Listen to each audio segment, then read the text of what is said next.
In this final tier of Transcendence, we will be facing Shinryu. As we have faced him in the past, Shinryu does have two forms. Let's focus on the first form first. The first form has 60 million HP. Shinryu will greatly lower your party's max HP, max brave, and initial brave. He will grant himself brave regen or HP regen buffs after his own turns. Now we can focus on the second phase. Shinryu will gain his HP back continuously until the final HP bar is present. Each HP bar features a new color order for Shinryu. Let's look at the color of the orders. The white order means that max brave, initial brave, and max HP will be reduced just like in the first wave. When it comes to the blue order, Shinryu will deal more brave and HP damage, he will have higher brave gains, he will have brave regen, and you won't be able to do any elemental damage to him. The yellow order, in my opinion, is the worst one, meaning that your whole party will be frozen until Shinryu's next turn, much in the vein of Shiva when she freezes you. When it comes to the red order, Shinryu can now die. All the order effects will be removed. Shinryu's force gauge is also reduced to 0, and if force time is active, it will be cancelled. Shinryu will activate a random order effect on his own turns, and he will do Trinity Plus or Trinity Plus Plus if the force gauge is filled at 50%. Now let's look at the force gauge. Both waves have a passive defense increase and 90% brave and HP damage reduction throughout the entire fight. At 50% full, your party's attack will be reduced and Shinryu will deal increased brave and HP damage. Wave 1's force time lasts for 3 turns, whereas with Wave 2 it will last for 20 turns.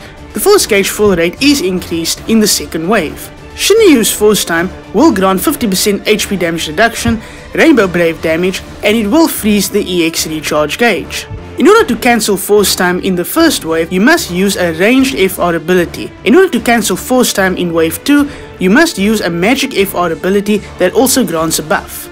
Now let's look at some units that you can use in this fight. In terms of star units, Iris, Leo and Dffoo will be very helpful here. Iris can make sure that Shinryu does no damage with her BT effect, whereas with Leo and Dffoo, they can do a lot of single target damage. And of course, Leo can delay Shinryu as well. In terms of the characters that you can use Kina, Rem, Leo, Siderains, Iris, Sarah, Mog, Noctis, Zack, and Dorgon. Here are some team compositions should you need the help.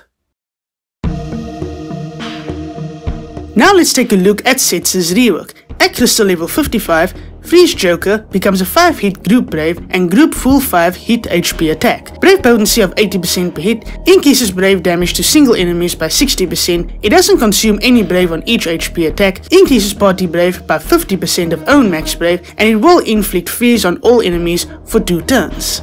At Crystal level 60, Red card grants max brave up for 6 turns. It increases brave by 50% of own max brave, it becomes a 2-hit brave and 6-hit HP attack, brave potency of 80% per hit, deals 50% splash damage to enemies, and it increases brave by 50% of HP damage dealt after each HP attack except the last one. Setzer's EX ability, Prismatic Flash, extends the duration of active buffs by 1 turn. It grants Blackjack for 6 turns. It increases brave by 50% of own max brave, it becomes a 9-hit group brave and group HP split attack, brave potency of 80% per hit, increases brave damage to singled enemies by 60%, allows for 250% stolen max brave overflow, it increases party brave by 100% of the ally with the highest brave before the HP attack.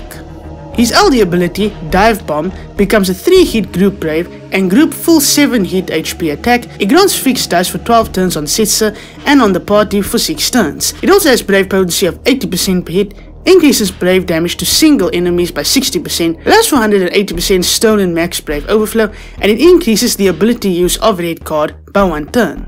Setzer's FR ability is called Jackpot and his partner is Barret. The HP damage bonus will go up by doing the following: 30% after a party member's turn while any enemies are in break state or have 0 brave present, and 40% after a party member's turn when a party member deals at least 9,999 brave damage in a single hit. Setzer's burst weapon is called World's Fastest Cards and it grants the BT effect Joker's Death. The party has a 70% chance to deal max HP damage during an HP attack. It also grants party brave damage cap up by 20% and party max brave cap up by 30%. However, there is a bit of a twist when it comes to Setzer's burst effect. The burst effect will last for a randomized number of turns, with the max being 12.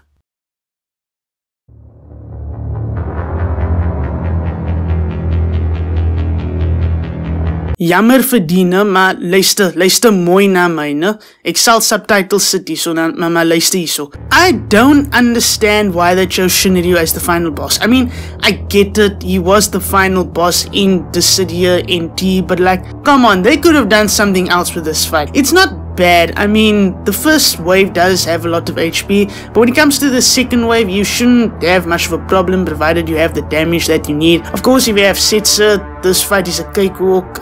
Setzer and Leo, they'll do a very good job here, of course. I've mentioned that with Leo. But you know, I'm not going to lie, I'm disappointed by this tier. Transcendence 16, it's an odd number to end on, but in terms of this fight, it's not, you know, seriously. My disappointment is like, my word. I can't even talk. I just don't like this tier at all. They could have done something more. Hopefully, you know, in the future when it comes to Dimensions in content, it will be better. But this was a major disappointment. I mean, seriously, Shinryu?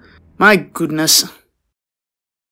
I hope that this guide has helped you. Be sure to subscribe to my channel if you want to see more content from me. Or if you enjoyed the video, be sure to give it a like. But other than that, goodbye and good luck.